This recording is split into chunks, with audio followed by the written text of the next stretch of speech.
What's up everyone and welcome back to the MMA Buzz.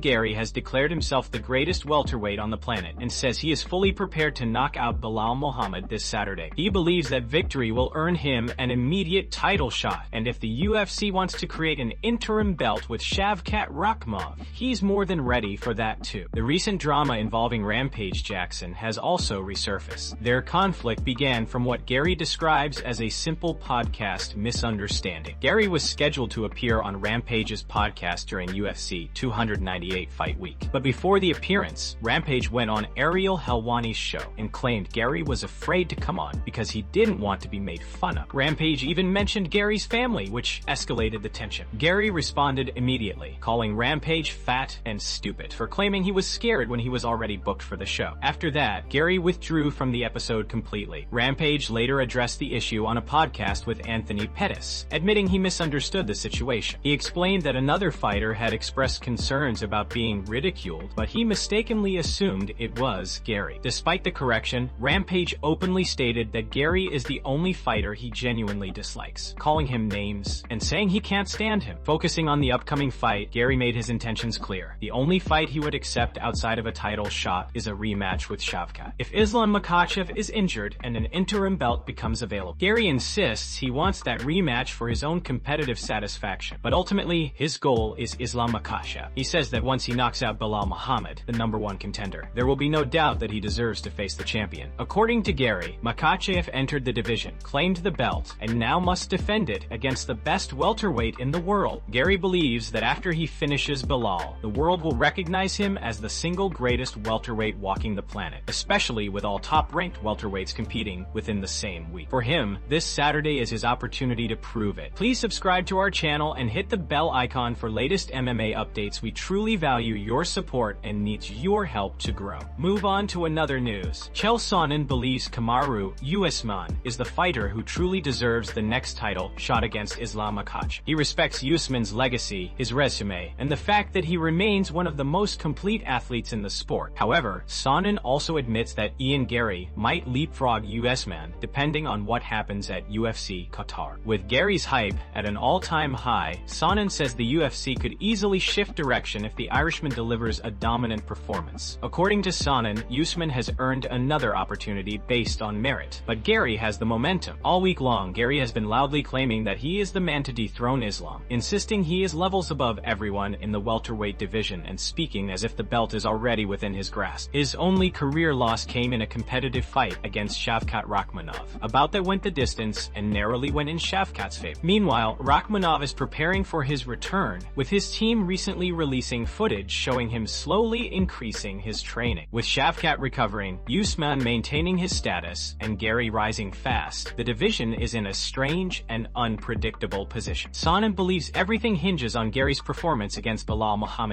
One spectacular win, especially a finish, could dramatically change the entire title picture. He points out that Garry, with a strong performance and a powerful moment on the microphone, could cover more ground in a single night than most fighters could achieve in a full year of victories. Sonnen still maintains that Usman is the ideal opponent for Islam. As a fan, he sees that matchup as the best way to test what Makhachev can do in the striking department, because Usman is not someone Islam can simply dominate on the ground. Sonnen also believes Islam's stand-up skills are better than people give him credit for, and Usman would force him to show it. With Rakhmonov absent for the moment, Sonnen finds the Usman versus Islam matchup fascinating and doesn't want Usman to sit out and wait. He notes that Usman, being a respectful sportsman, often steps aside, but this time he shouldn't. He needs to stay active, stay ready, and understand that Garry is coming for his position. Garry is pushing hard, willing to take risks, and fully intent on claiming the next shot at the champion. Move on to another news. Khamzat Chimaev delivered one of the most surprising statements of UFC Qatar fight week when asked about a potential backstage confrontation between Ilia Topuria and Arman Tsarukyan. Chimaev is in a complicated position. He respects Ilia, but Arman is like family to him, and he will be cornering Tsarukyan in his main event fight against Dan Hooker. Chimaev made it clear that he would never lay a hand on Ilia, but if Ilia and Arman were to get into a fight, he would let them handle it one-on-one. He later added that the only time he would get involved is if someone else tried to interfere, and then he would step in to neutralize that person. His comments quickly went viral, especially when he joked that while he wouldn't fight Ilia, he would throw down with Alexander challenger Topuria, Ilia's brother, because he would be the one most likely to jump in. Meanwhile, Tsarukyan has already stated he has no problem with Ilia and would not act aggressively if they crossed paths. Arman even said he would greet him politely and shake his hand. Despite that, the tension continues to attract attention, given that Tsarukyan and Hooker are competing for a #1 contender spot in Ilia's division. With talks of Ilia possibly moving up to lightweight and rumors of an Islam Makhachev matchup intensifying, it remains unclear whether Topuria will stay in the division long enough for the winner to meet him. When Chimaev was asked if his presence could prevent a possible altercation between Arman and Ilia, he responded that if something were to happen, he would ensure it stayed between the two fighters. He emphasized that he would only intervene if outside parties became involved. Chimaev also noted that he does not expect any issues and hopes nothing occurs, reminding everyone that this is a sport. According to him, moments like these, tension, heated exchanges, and loud energy, are part of what makes the sport exciting. He believes fighters building rivalries is a natural and effective way to promote upcoming matchups. Move on to another news. After a series of persistent questions from the reporter, Khamzat Chimaev was eventually pushed into giving a stylistic breakdown of a potential Arman Tsarukyan. Chimaev remained respectful throughout, but he made one thing very clear. When it comes to striker versus wrestler dynamics, he almost always favors the wrestler. Coming from someone with Chimaev's elite grappling background, the stance was expected, though he still chose his words carefully to avoid disrespecting Ilia. When those comments were relayed to Topuria, along with the suggestion that Tsarukyan would simply take him down and out-wrestle him, Ilia rejected that narrative immediately. He insisted the matchup is far more complex than a basic striker versus wrestler scenario. Topuria argued that Tsarukyan would not be able to dictate the fight however he wants, and emphasized that he brings a much more complete skill set than people realize. According to him, fighters in MMA often excel in one area but lack depth in others. Some have striking and wrestling but weak ground games, while others have strong grappling and striking but poor wrestling. Ilia stated that he is strong everywhere, comfortable in every range, and ready for whatever direction the fight takes. Topuria emphasized that he was born in the deep water, meaning that any attempt to drag him into uncomfortable territory would fail. He believes Arman would face significant challenges across all areas of the fight, and insisted he only needs one clean punch to change everything. In his view, that punch will inevitably land. Despite this heated stylistic discussion, Topuria versus Tsarukyan may never actually happen. If Topuria wins his next fight, many expect him to move up to welterweight for a blockbuster matchup against Islam Makhachev,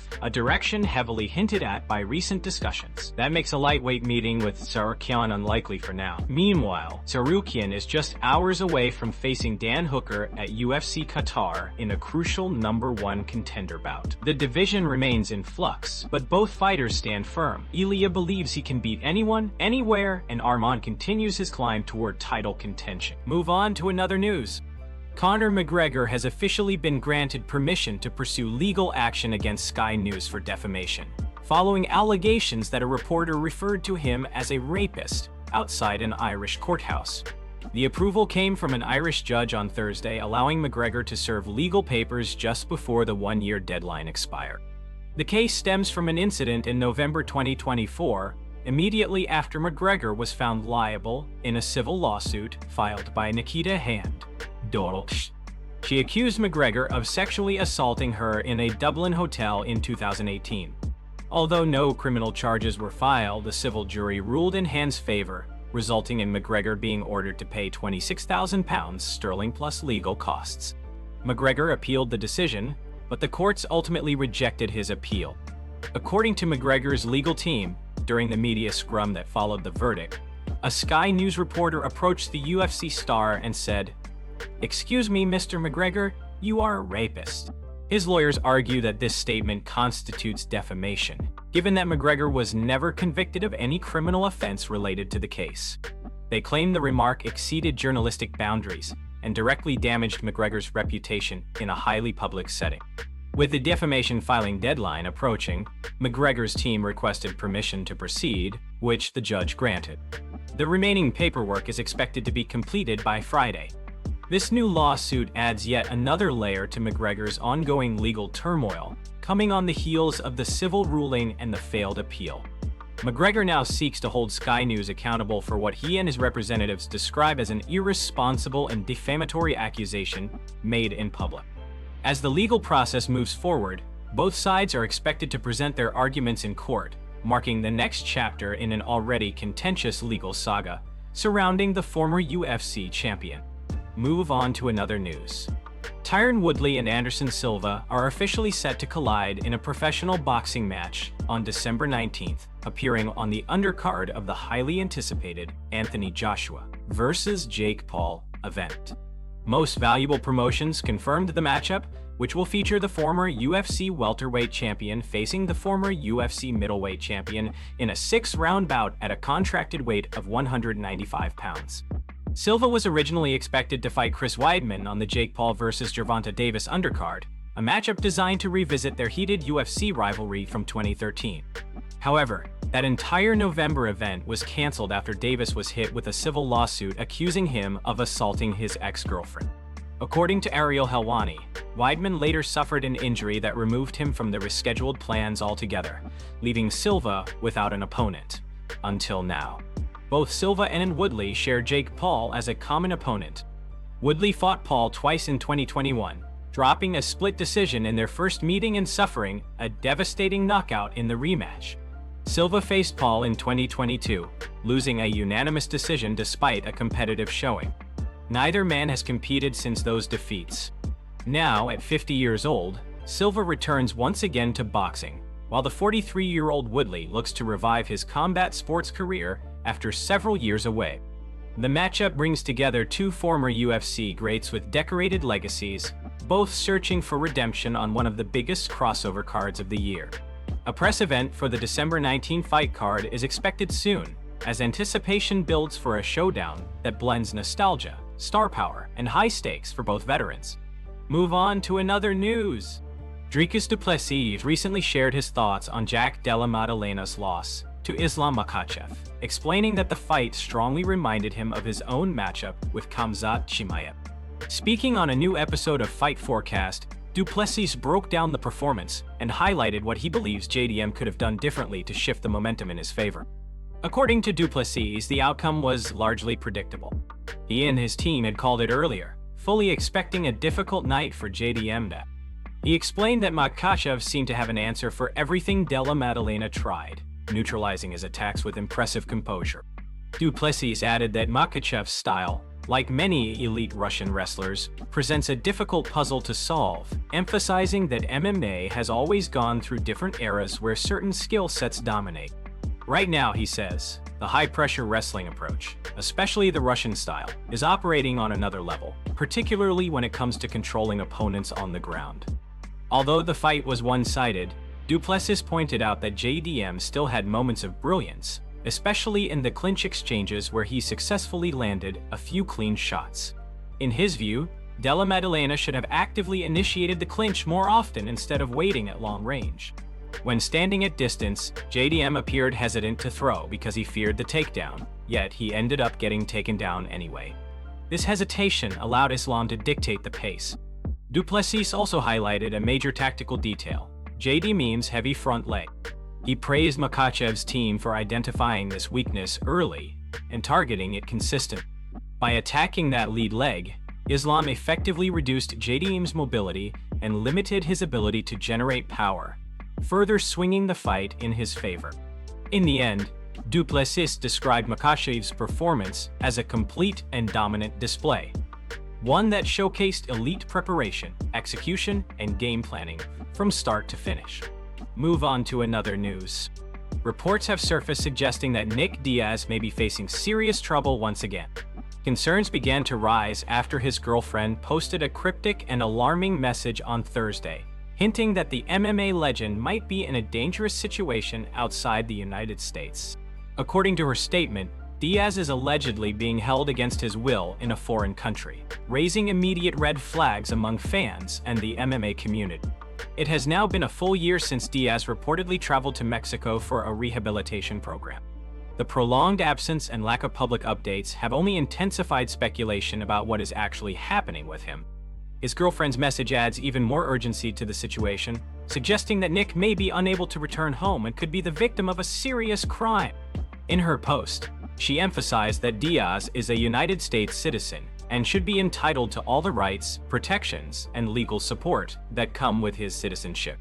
She stressed that the U.S. government has a responsibility to safeguard its citizens, especially when they are in vulnerable situations abroad.